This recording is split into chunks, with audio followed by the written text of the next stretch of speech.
Hello and welcome back to the Cfctalk podcast. I know I'm smiling right now, but what a shit performance from Chelsea. I'm not even going to put a filter on this episode at this point.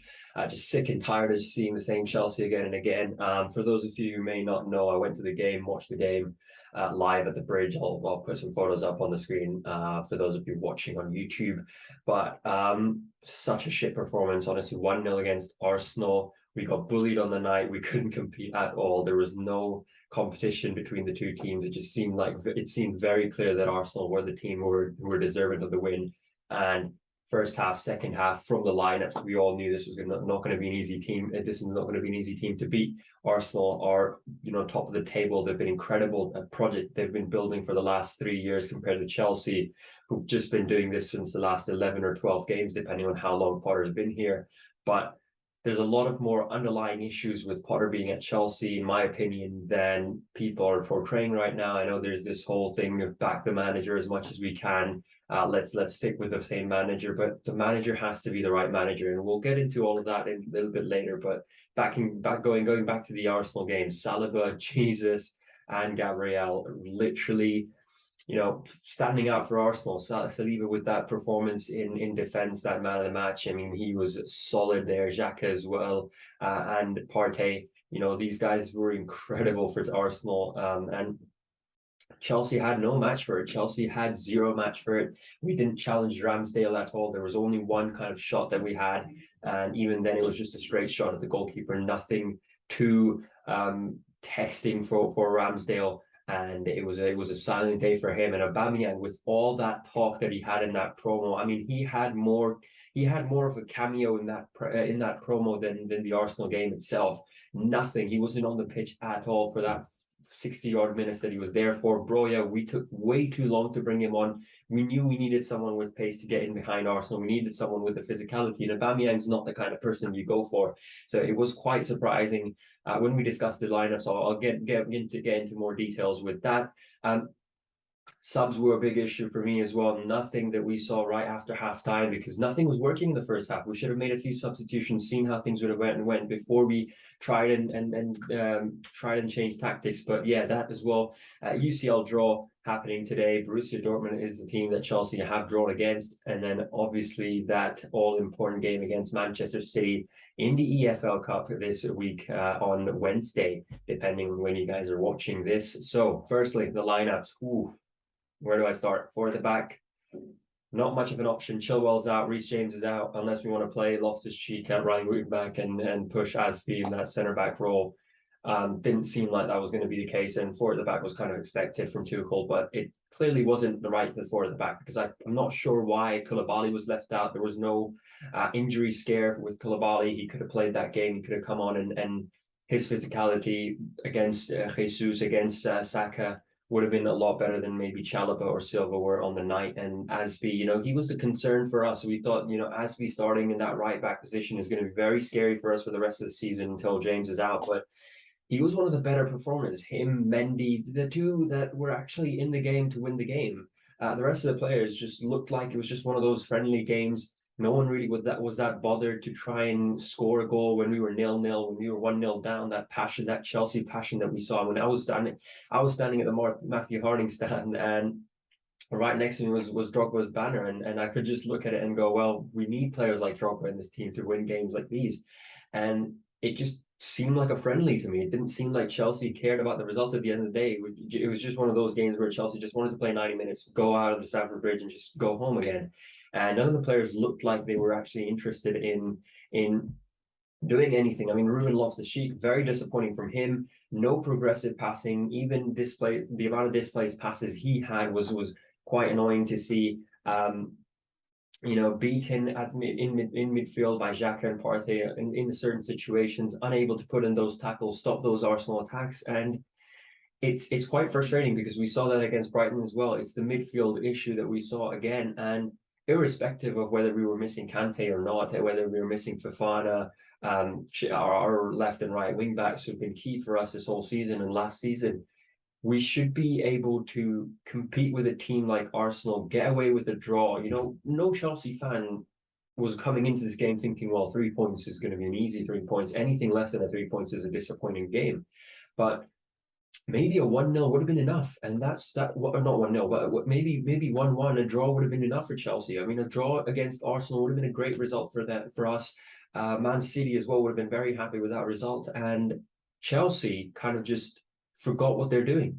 And we were stuck because even when we were 1-0 down, we played like we just wanted to play out the game. No intention of trying to get that second goal, that first goal, that second goal. When you're 1-0 down in the 60th minute, you don't put your heads down. You've got another 30, 35 minutes without a time to try and press the opposition. Because even after going 1-0 down, they were the team that were ahead. They were the ones who were creating more chances than us. So clearly we were lacking in every aspect because we weren't even able to compete with them in terms of keeping the ball, trying to get ahead with the ball. And in the first half, Mason Mount in general, I know a lot of people are going to come at me for saying stuff like this, but Mason Mount, honestly, such a disappointing performance for me. Like, there's no sugarcoating this.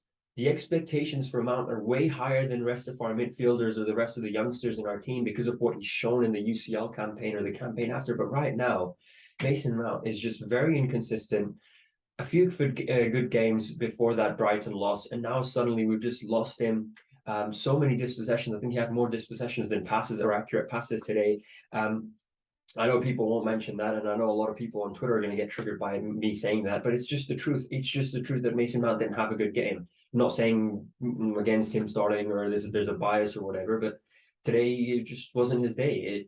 We could have done a lot better with someone else maybe in that midfield, but it was just horrific to see Mason Mount playing that position. Gallagher as well coming on. We had a few changes, and I know I'll get to that in this when we talk about the second half, but first half as well, honestly, the only player I could see who was maybe playing well, Jorginho, Mendy, as I mentioned, these three players were probably the only ones that I saw some good passages plays from and good defending from at times. Mendy with a few good saves, that Gabriel Jesus header in the first half. But yeah, I mean, you know you've had a bad day, and nothing against Jorginho, but you know you've had a bad day of a game, bad game if Jorginho's the midfielder who's getting praised out of Mount and Gallagher and Loftus-Cheek on the pitch and Kovacic and as well. So it wasn't like we didn't have options in substitute. But yeah, second half, I mean, honestly, where do I start? I think this is where Potter is at fault. The substitutions should have been made at halftime. Pulisic should have been someone who would have come on because he's been contributing to this team. Obviously not by scoring goals or assisting that oftenly, but he's someone who's showing the intensity that should be shown in games like this. Even when he did come on, I thought he had a good game. He wasn't as bad as the rest of the players for me. And he should have been someone who should have come on early. Why bring on a player at 60 minutes and only give him the 30 minutes to play when you know the player is in form, the player can do something, can perform, or maybe get that goal. And Pulisic could have been that guy for Chelsea, but Potter didn't think so. There was nothing at halftime. We could have brought on Gallagher a little bit earlier as well. As I said, a few of the changes that we made, we looked like we could have done something, but we just didn't have enough time. And it was just disappointing to see at the same time. Kovacic coming on late as well is another one of those. And that goal, I mean, where do I even start with that goal? Whether I blame Silva for not clearing it out, how is it going just right next to his hip height and there's nothing that he could have done about it? And Cucurella, what the fuck are you doing, Cucurella? Like, okay, I was sitting on the other side of the stadium, so I couldn't see clearly, right? And I got home and I saw the goal and I was like, what is Cucurella doing? What is Cucurella was hugging Xhaka the whole time, and he just saw the ball next to him and just let the ball go. And even if Gabriel did not touch that ball, I will tell you that ball was going in. Gabriel didn't have to touch that ball. Saka would have scored from that corner itself. And that is awful defending.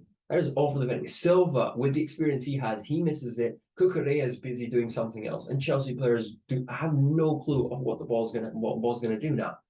And well, I can't sit here and blame Mendy for it when the defenders are performing like that. Like, it's the defender's job to clear it out. Mendy's job is just to save a shot. When the ball's that close, Mendy can't do anything with the amount of players in the box. So you can't really blame Mendy for that.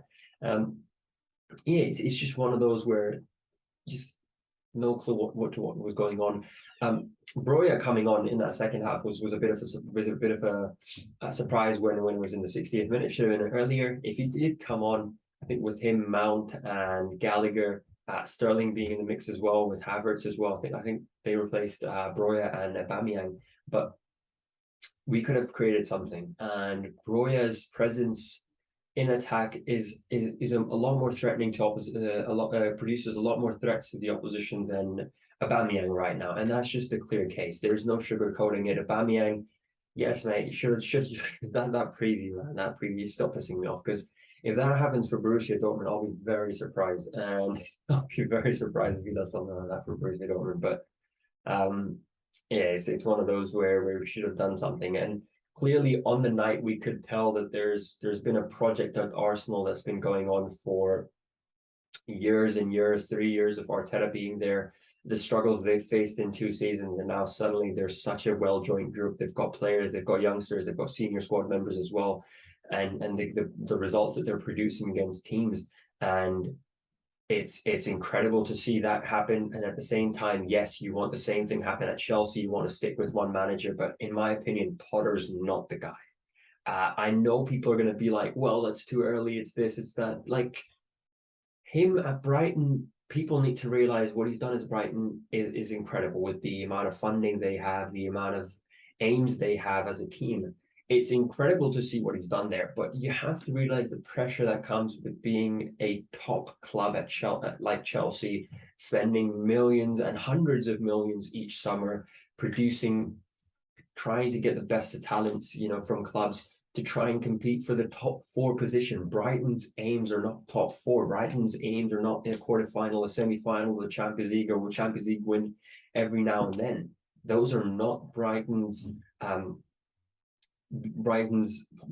goals each season. Their goal is 9th, 10th. Yes, they've got a very different structure from Chelsea, but Bowley has trusted Potter with it. I mean, 20 million, more than 20 million spent to get Potter and his coaching staff from Brighton over. We're hiring a few technical managers or technical directors from Brighton as well. So Bowley does have his trust on him. I don't. I honestly don't. And I will say this out publicly. Like, I don't mean Potter out right now. I'm saying, yes, I'll give him some time, but I just don't see Chelsea rebuilding under Potter the way Brighton may have done, or maybe Arsenal under Arteta. I just feel like Potter doesn't have what it takes. And this is not me saying because he's English, because he's that, so on and so forth, or whatever. It's just my personal opinion. I just don't think Potter is the right guy for Chelsea at all.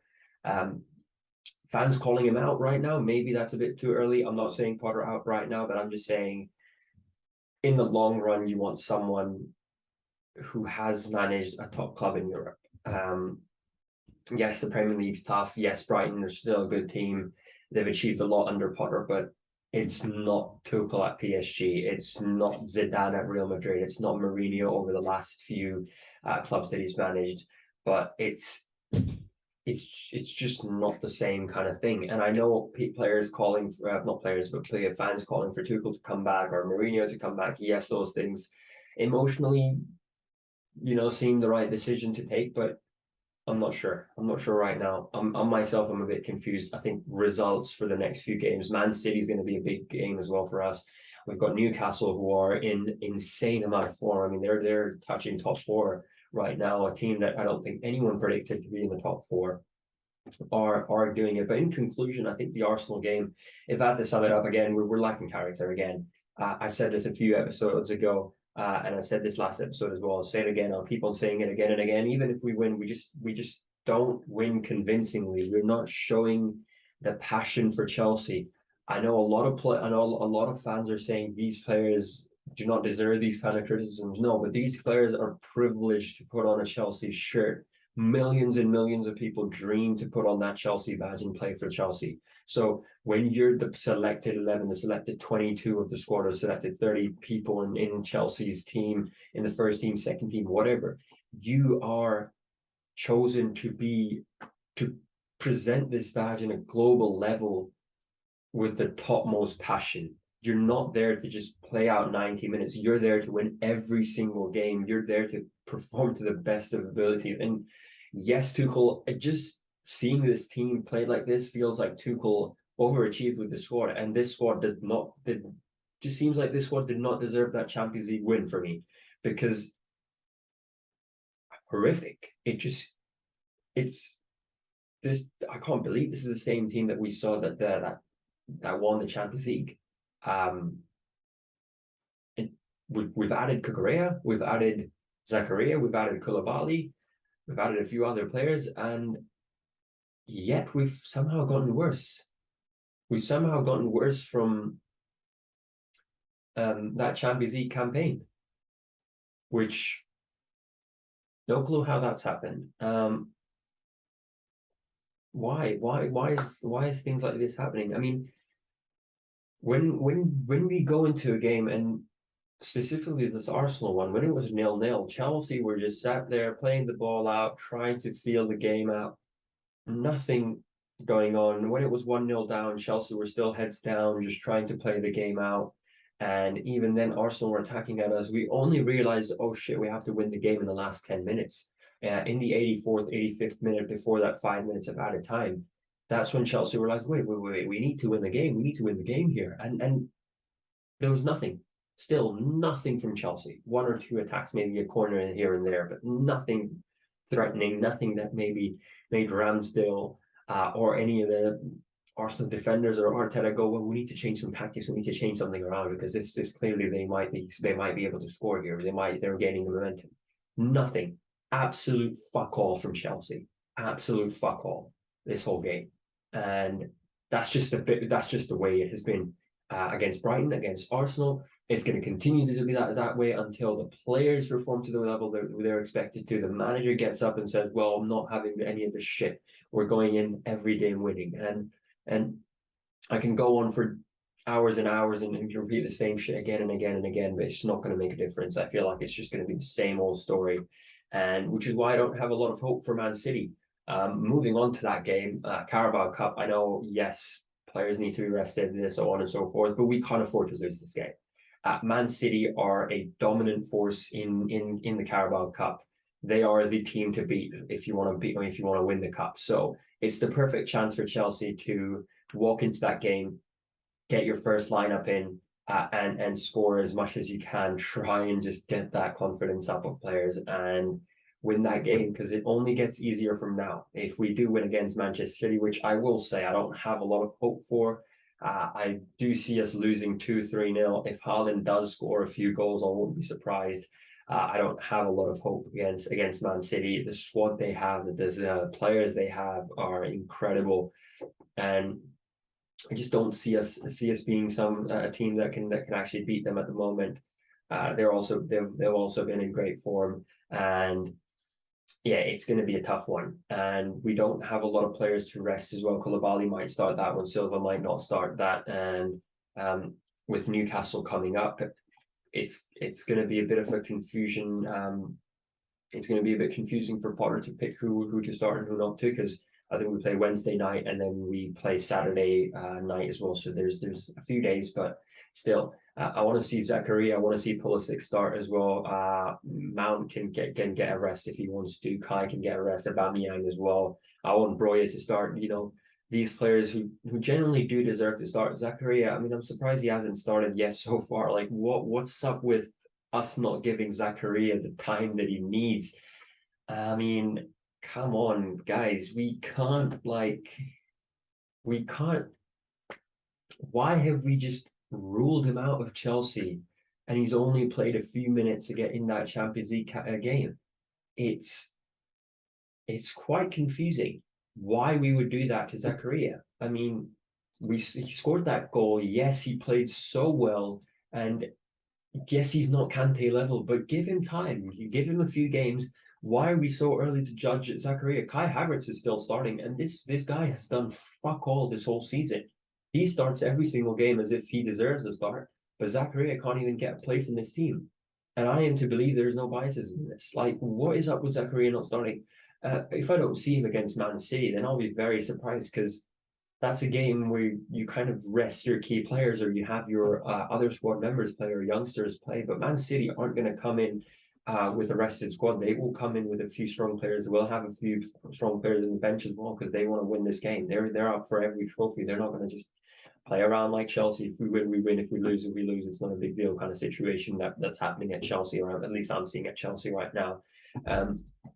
Yeah, not much to say for Man City other than that. I think rotation is going to be important, but at the same time, we need to play a squad that's going to win the game rather than just hope for a draw or take it to penalties. Honestly, don't take it to penalties. We've not been very good at it. I mean, the only 2 times I've been at Stamford Bridge, I've watched 2 penalty games against Aston Villa and Southampton in the Carabao Cup. So sadly, this one's not at the Bridge, or else I would have gone and watched the game. It would have been an incredible experience as well. But yeah, it's going to be one of those where we might be disappointed. We might be disappointed is all I'm going to say. I feel like I'm not very confident for that game. 1-0 maybe Man City, 2-0 Man City. I feel like the scoreline is going to be, if Chelsea do manage to scrape it, which I highly doubt we will, it'll be on penalties or maybe a 1-0 right at the end of the game.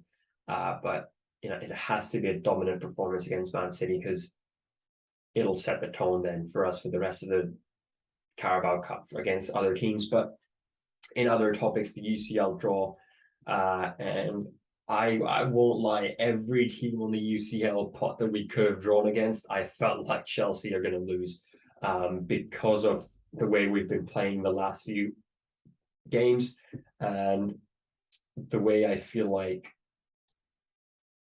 we're going to play ahead of here. So Man City against Salzburg, that's an interesting one to watch out. And Club Brugge against Benfica, which is going to be a good one as well. But then, the big games that we're going to like, they're going to be interesting to see. AC Milan versus Tottenham Hotspurs, Porto versus Internazionale. And then you're going to have Paris and Bayern Munich, the repeat of the Champions League 2 seasons ago, I think 3 seasons ago, something like that. And then you've got Liverpool and Real Madrid from last season as well. So that's going to be another interesting game to watch as well. But, Chelsea, I think we could have gotten a few other teams that would have suited us a lot better, but we didn't. And I feel like but then at the same time, it could have been a lot worse than it is. I feel like Borussia Dortmund are the team to play against. Sadly, Tuchel's not here to play them against. So it'll be one of those. We could have gotten away with Frankfurt maybe. We've had them in the group stage a few years back, and maybe Leipzig would have been another team that we could have been fine with. But yeah, we got Borussia Dortmund. I feel like it's not the hardest ones. We could have also gotten Paris. I mean, realistically, if it was Paris, we would have been out of the year and we would have been gone, packed our buses. We should have said, sorry, cancel the game, mate. You can just get a pass by from Chelsea at the moment. But yeah, it's not bad. Borussia Dortmund's not bad. Going to be a long time before we see the Champions League knockout stages. I think sometime under February it'll be. So there's still a long way to go. We'll have Chilwell back. We'll have Reece James back. Hopefully we'll have Kante back. And yeah, we play the away game first and then the home game after. So home advantage to us. I feel like if you play home second, there's a bit of an advantage because you can assess the first game and the second game. You can go on an attack and when you've got the home crowd behind you. So yeah, I'll try and go to that game as well. I'll try and go to as many games as I can for now. But for those of you who don't follow us on YouTube, make sure to check us out because we do match content as well. So I did record a bit of a vlog on the day, match day vlog for Arsenal that's going to go, that went up live yesterday. So make sure to watch that as well.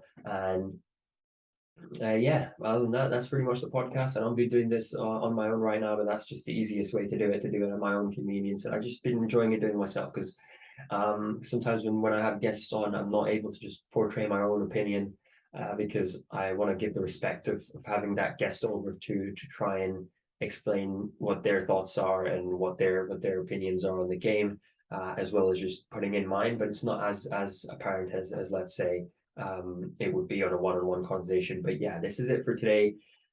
Shit performance against Arsenal, tough game against Man City coming up. We'll try and do a review of that game before we head over to Newcastle and play that final game before the World Cup. And for those of you who want to watch the World Cup, I think a lot of football, I will be very wrong if you watch club football, not the World Cup. But yeah, make sure to follow all of our social media pages because we'll be uploading a lot of World Cup content on there. And our graphic designers team has been working really hard in terms of producing that already for everyone, and we'll be posting all of that throughout the World Cup, covering every single game, every single fixture, and trying to do our best to make sure that the best of content is provided to you guys. We'll be returning and doing shorts and the other short form content on Instagram Reels and TikToks. So yeah, thank you guys for all the support. Make sure to leave a like rating.